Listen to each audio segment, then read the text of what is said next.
नमस्कार भाई साहब। इस सप्ताह परिवार में जो भी शामिल हुए हैं उनका हम दिल से स्वागत करते हैं जाट परिवार के अंदर।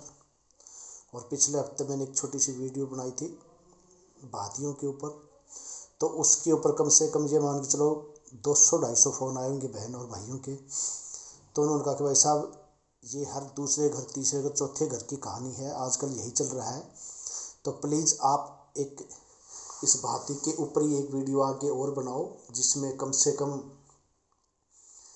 दौरानी जेठानी का जिक्र हो, ननद भाभी का जिक्र हो, भाई का जिक्र हो। तो मैं उन सबको बता दूं कि देखिए ऐसा मैं कोई शायर नहीं, फिर भी मैं कोशिश करता हूं वही जो डेली हमारे समाज में घटित होती हैं, कोई उनको बता देता, कोई उनको नहीं बता पाता। तो कोशिश होती है सच बोलने की, और सच का सारा ज़माना दुश्मन होता है, क्योंकि सच बड़ी कड़वी चीज़ होती है, हर कोई इसको सुनना पसंद नहीं करता। और सच बोलनी चाहिए। अगर आप सच बोलोगे तो भाई भाभी, भतीजे भतीजी, बहन बहनोई, भांजे भांजी आपके सब दुश्मन हो जाएंगे, परिवार वाले दुश्मन हो जाएंगे, गांव वाले दुश्मन हो जाएंगे। लेकिन अगर आप कोई भी काम धंधा बिजनेस करते हो उसमें देखो बगैर झूठ बोले काम नहीं चलता, उसमें झूठ बोलनी भी चाहिए क्योंकि उससे आपकी रोजी रोटी चल रही है। लेकिन बाकी अगर कोई समाज का काम है, समाज में अगर कहीं पे बात आती है सच की, तो वहाँ पे आपको सच बोलना चाहिए, फिर पीछे नहीं हटना चाहिए। कहीं ना कहीं सच की एक दिन जीत अवश्य होती है, फिर उस दिन मत डरो। लेकिन ये हिम्मत भी होनी चाहिए सच बोलने के अंदर।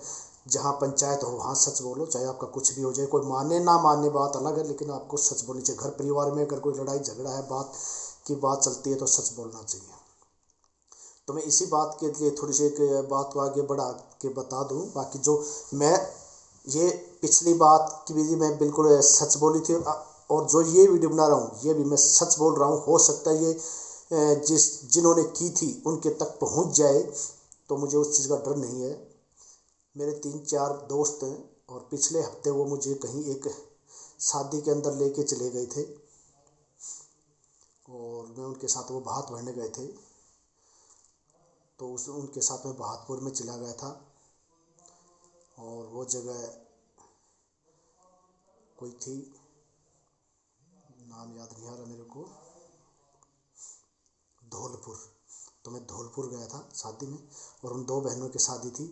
दो बात थे, एक दिन के फैसले पे पहली बड़ी बहन की शादी थी, लड़की की थी, और छोटी बहन के लड़के की शादी थी।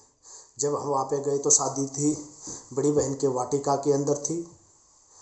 और जब हम चले गए, सर्दी का महीना था, पिछले महीने तो सर्दी थी काफ़ी, यानी वो सॉरी इसी महीने की बात है, 8 या 10 दिसंबर की बात है, और बहुत तेज़ सर्दी थी। अब वहाँ पे सारे भाती जाड्डा मारने लग रहे खूब तगड़ा, और वो सोच रहे भाई हमें कहीं चाय का जुगाड़ हो जाए तो अच्छी बात है। वाटिका का एक खास प्रबंध होता है कि 12 बजे तक की वाटिका में चाय पानी, 1 बजे तक आपको जो मिलना मिल जाएगा, उसके बाद चाय पानी बिल्कुल ख़त्म हो जाती है। हर वाटिका का यही कहानी है, खाना ख़त्म, चाय पानी ख़त्म।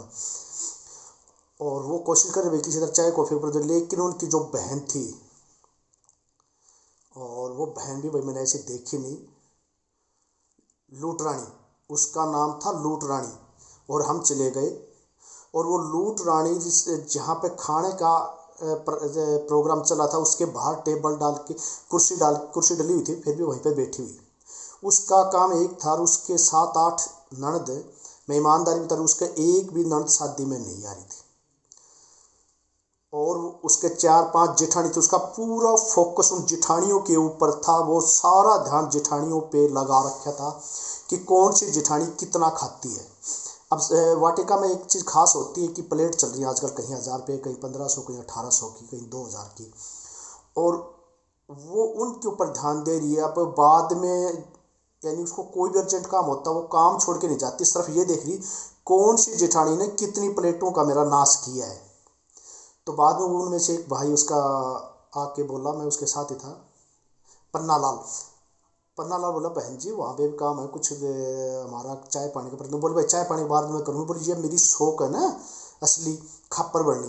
बोली ये देख 3-3 प्लेट का नाश करने लग रही है, एक में रसगुल्ले खाए से, एक में गुलाब जामुन खाए से, ईब जलेबी लेंगी, खाना लेंगी, यानी हमारा 1800 रुपये की एक प्लेट लग रही है जी, इसमें 3 प्लेटों का नाश कर दिया। यानी उसका इतना तगड़ा काम कि उसका कोई भी कुछ भी नाश हो जाए वो नहीं देख रही। और उसका वो जो उनका बहनोई था, नंदूलाल ने कुछ बर्फ़ी बनवा रखी थी। वो बर्फ़ी जो वाटिका में देखो एक कमरा होता है, कमरे के अंदर एक अलमारी होती है, अलमारी में भाई उनकी टूम ठेकरी रख देते हैं लड़की वालों, तो उसमें टूम ठेकरी थी, उन्होंने 50-40 डिब्बे बनवा रखे थे बर्फ़ियों के, वो रख रखे थे। अब जब भी कोई मेहमान जाता तो वो मेहमानों को एक ही बात कहती कि भाई जल्दी से याद देख, और ये जा रहे विदाई कर रहे, तो बहन जल्दी से मिठाई का डिब्बा एक अलग से लेके आती। वो नंदूलाल एक डिब्बा बर्फ़ी का लेके आता, हर किसी को वो ये कहता कि ये मिठाई किसी को देना मत, तो सामने वाला एकदम अचानक डरता कि भाई ऐसे क्या बात है इस डिब्बे में कि जो देना मत। नहीं, ये जो बर्फ़ी वाली डिब्बा है ना, ये डिब्बा स्पेशल है और ये किसी को देना मत, ये तुम्हारे लिए खाने के लिए, और जो बाकी मिठाई है बांटने के लिए। बोला अच्छा ठीक। और उस मिठाई में यकीन मानिए कि वो मिठाई कहने को तो बर्फ़ी की थी, वो पाउडर के दूध की बर्फ़ी 150 रुपये का मैक्सिमम डिब्बा होगा। वो ऐसा शो कर रही थी उस डिब्बे को कि इससे बढ़िया मिठाई आज तक कोई बनी नहीं है, और जिनको मैं दे रहा हूँ इन्होंने आज तक ये बर्फ़ी खाई नहीं। हाँ, ये सच है कि ऐसी बर्फ़ी शायद ना खाई हो, क्योंकि हमारे जो गांव में आदमी रहते हैं वो 150 किलो रुपए की बर्फ़ी कहाँ खाते हैं, पाउडर की दूध की, प्योर खोए खाते हैं। उनको तो पता है मिठाई क्या चीज़ होती है, बर्फ़ी क्या चीज़ होती है। उनको वो ये सोच रहे हैं कि हम इनको पागल बना देंगे, लेकिन ऐसे कोई पागल नहीं बनता। उनको भी पता है, उन्होंने भी बता दी कि भाई जान 150 रुपये की मिठाई है, या हमने पागल समझा हमारी बहाना हमने, और बोला ये सोच रही कि इन्होंने ये बर्फ़ी कभी खाई नहीं। हाँ, ये सच है, नहीं खाई। चलो उसका हो आ गया, सुलट के हम चले गए। अब अगले दिन बात था दूसरी का, उन्होंने तो भाई गली में एक टेंट लगा रखा था, लड़के की शादी थी, उसने तो चाड़ाए कर दिया। खसोट रानी, उसका नाम था खसोट रानी। जो भी मिला उसने खोस लो भाइया से, बस उसका प्रबंध एक ही था, उसने चाड़ाए कर दिया। भाई हम खान पीन खाते चले गए, भूखे प्यासे और रोटियाँ बांट देखे। पर वह यकीन मानियो चौक से डंडी ले रखी और वो कोठार के बाहर बैठी। उसका जेठानी तो को आइए को नहीं, उसके 4-5 ननदारी थी। उसका सारा ध्यान कोठार पे ननदों के ऊपर कि कौन से ननद कोठार में बढ़ के क्या खा के आ रही है। उनको कोठार में नहीं बढ़ने दे रही, ताला तो नहीं लगा रखा था, लेकिन कोठार के बाहर ये बैठी, ये अंदर जाके क्या जलेबी खाएगी आएगी, क्या गुलाब जामुन खाएगी और क्या क्या खा के आएगी। और उन्होंने इतनी गाड़ बकने लग रही कि न कुछ नहीं देखा, कभी कुछ ज़िंदगी में खाया नहीं पिया नहीं, और बोली देख किस तरह कोठार के बाहर चक्कर काट रही है। मैं भी बोली कसम खा ली ना, कोठार में बढ़ने नहीं दूंगी, खाने नहीं दूंगी। मैं बोला चाड़ा पाट दिया भाई, ऐसी बहन तो मैंने ज़िंदगी में कौन देखी। तो मैं बोला भाई इससे कुछ पूछूं, बोला हाँ पूछ लेना। मैं बोला बाद में पूछूंगा, रुक जाए, इसमें 10-15 मिनट फ्री हो जाने दे। वो कोठार के बाहर चक्राटी मेरे से, मैं बोला भाई मैं कुछ कह दूंगा बहन तारी से मेरे तो नाराज़ हो जाएगी, चल लो कहीं साइड में बैठांगा। हो आ लिया, स्टेज का प्रोग्राम हो गया, बात ही थी, हमने जो भी मान सम्मान था स्टेज पे। भाई आजकल यही सिस्टम चल रहा है, दूल्हा दुल्हन को दे दो, दे दिया हमने जो देना था। और फिर अगले दिन सुबह उठी जल्दी से, चाय लेके, चाय लेती साथ बोली भाई मुँह दिखाई डालने से। बोले तारे साथी जो 15-16 आ रहे से, बोले उन्होंने मुँह दिखाई डाल दी रहे। तो एक बोला डाल देंगे ले भाई, उसने पता नहीं था भाई शाम में इन्होंने स्टेज पर दिए थे नहीं दिए थे, वो बोला डाल देंगे। वह फिर 15 मिनट बाद छाई, फिर घंटा पाछा याद घंटा पाछा ही बोली रे पन्ना लाल, बोली हाँ, बोली उन्होंने मुँह दिखाई डाल दी। तो फिर मेरे शुरू कहने बोले बहन जी रहा तो हाँ इन स्टेज पर दे दिया उसी कोई आजकल मुंह दिखाई बोलने से तू इन लुटन खातर बैठी है तुम कितने पैसे लेगी न जो रात में आपका था सिस्टम कर दिया, तू मुंह दिखाई कि इनके भातियाँ का पीछे पड़ रही, तुझे बताता नहीं था रोटी टुका दिया से, रोटी टुका तो भाई कौन दिया तो, अरे रोटी टुका खुआ दे तो मुँह दिखाई का पाछड़ तड़की तू इनका तेरी नर्दा का तरह लश दे रखा था। चौकस कोठार का बाहर डंडा खड़ी थी। मैं बोले एक बात बताई तू तेरी भाइया का जाती, बोले हाँ जहाँ सूँ।